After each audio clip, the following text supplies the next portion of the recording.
Hola, soy José Schulman de la Liga Argentina por los Derechos Humanos y este es un mensaje que ojalá que llegue a los amigos, a los compañeros que están en las universidades de Colombia,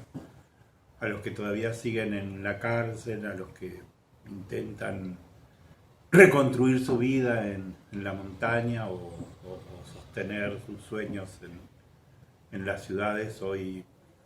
tan arrasadas por el hambre, la pandemia, las policías de un Estado que no ha dejado de agredir al pueblo.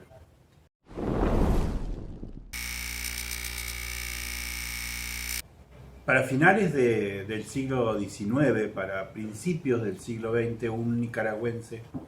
Rubén Darío, conocido como una de las voces más altas del romanticismo americano, escribió una sentencia que se hizo muy famosa en toda América Latina: juventud, divino tesoro. Y es que aquel modelo capitalista, agroexportador, de trigo en la Argentina, de café en Colombia, de cobre en Chile, de plátano en Centroamérica, encerraba una promesa de avance, de ascenso social para la juventud americana, para los que estudiaran, para los que se aplicaran en el trabajo, para los que sean disciplinados, para los que sean buenos hijos de familia. Había una promesa de una vida mejor, una vida con reconocimiento por los estudios, con mejoras materiales en la vida por el trabajo. Esa promesa se vio interrumpida muchísimas veces por las crisis y los golpes de Estado y la presencia de los militares en la calle, pero básicamente durante buena parte del siglo XX esa promesa funcionaba y los sociólogos sacaban cuentas de que aún con lentitud cada generación vivía un poquito mejor que sus padres o que la anterior. A principios del siglo XXI la Argentina se vio envuelta en una sucesión de crisis y estallidos sociales que arrasaron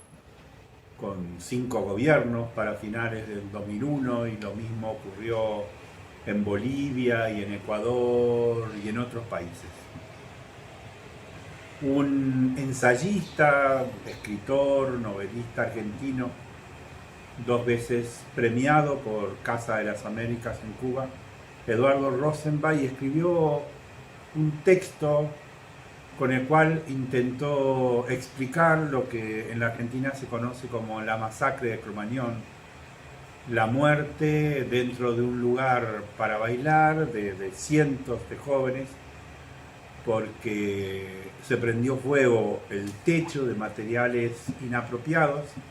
materiales tóxicos, y sin las capacidades de salida de la gente. El lugar pensado para divertimento se convirtió en una trampa para cientos de jóvenes. Rosenbay escribió el texto "Los jóvenes son los nuevos indios", aludiendo que el capitalismo en la Argentina, para organizar el Estado y para poner en marcha su reproducción ampliada, había arrasado con los pueblos originarios del sur, al sur del río Colorado, en lo que se llama la campaña del desierto, y en el norte, matando 3 de cada 4 guaraníes en la llamada Guerra de la Triple Alianza en Paraguay, o en la conquista del Gran Chaco, más en la zona argentina, en el noreste de la Argentina, cerca de la confluencia de los ríos Paraná y Paraguay. Para Rosenbay, los jóvenes al comenzar el siglo XXI se habían convertido en los nuevos indios, puesto que sencillamente el capitalismo neoliberal no tenía lugar para ellos. No tenía sentido organizar el estudio masivo de los jóvenes porque este capitalismo, no piensa que la ciencia sea un insumo importante, aunque la pandemia muestra ahora la idiotez de aquel razonamiento de que se podía importar todo lo necesario a los centros imperiales. Tampoco piensan los jóvenes como trabajadores manuales o fabriles, porque la fábrica dejó de ser el centro de la preocupación de la economía capitalista para pasar a ser la banca, la especulación financiera, la fuente principal de las ganancias. Apareció un concepto sociológico que se expresa en el ni trabajan ni estudian,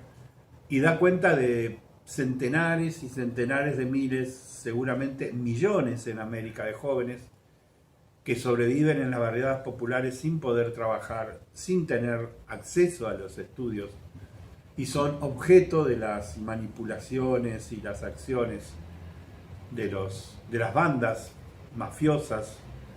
policiales, estatales, que trafican la droga, que organizan las redes de explotación, de prostitución de mujeres y de niñas y niños y de toda clase de otros negocios ilegales, pero absolutamente centrales en la economía de la América Latina del siglo XXI. En el año 2014, otro argentino, Ricardo Piglia, novelista, ensayista, escribió un libro sobre un fenómeno norteamericano que es la aparición de personas que se rebelan de una manera individual contra el sistema, y concretamente escribió sobre el Unabomber, un científico que se alejó de todo, se refugió en la montaña y desde allí, al tiempo que escribía un manifiesto contra el productivismo, contra el cientificidio, contra el avance irreflexivo de la producción sobre la naturaleza, se dedicaba a mandar bombas. Bombas personales que no causaron demasiadas muertes y que las logró enviar por 17 años, burlando al FBI y a otras agencias de inteligencia. Piglia, en la hipótesis central de su libro, dice que en un país donde no hay proyectos colectivos, ni sueños colectivos, ni fuerzas políticas reales como las conocemos en América, la única manera de rebelarse es el camino individual, y eso es una paradoja, puesto que se convierte, al mismo tiempo que se rebela contra el modo de vida norteamericano, en la máxima expresión del modo de vida norteamericano, en el individualismo extremo. Entonces estamos ahora ante las consecuencias de esta pandemia, de esta verdadera epidemia mundial del coronavirus, ante el desafío de que la juventud consiga, por un lado, recuperar sus sueños y por otro lado, superar la tentación individualista de la salida que le proponen los posmodernos, los cínicos, los que abjuran de cualquier posibilidad de cambiar la vida. Una vez más, como la humanidad aprendió cientos de veces desde Espartaco hasta aquí, o nos salvamos entre todos o no se salva nadie, o como diría Hosterlat, el famoso creador de la historieta argentina, el Eternauta, el único héroe es el héroe colectivo.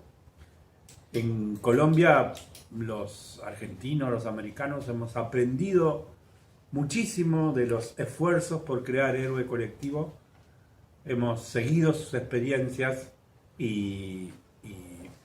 volvemos a confiar y apostar a que desde allí surjan